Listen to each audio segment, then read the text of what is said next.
Hello guys, ayan na po. Okay na ang ating main frame.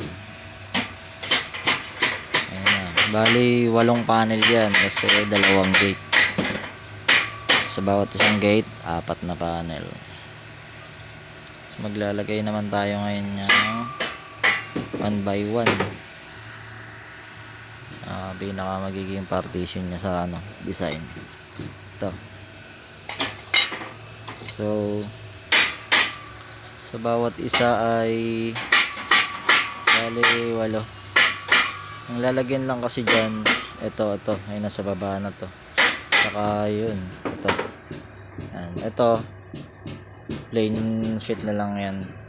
Yung may design na ACP panel. Saka yun, yung taas.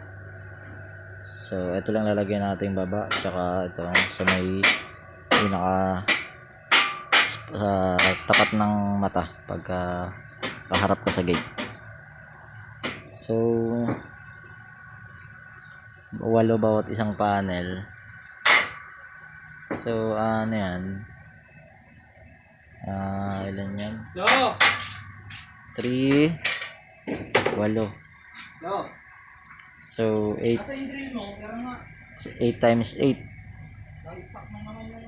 8 times 8 siguro, hindi ako nagkakamali, 64 pieces, mga ganun. So dami-daming putulin yun.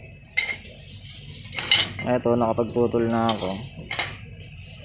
2, 4, 6, 8, 10, 12, 13. Dami-dami pa. Ayan. Ito, tabas tayo ng 1 by 1. 64 pieces pa.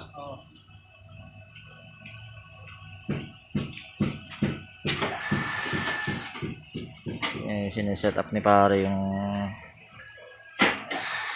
isang panel ay isang gate. Okay, let's go. Tabas ulit.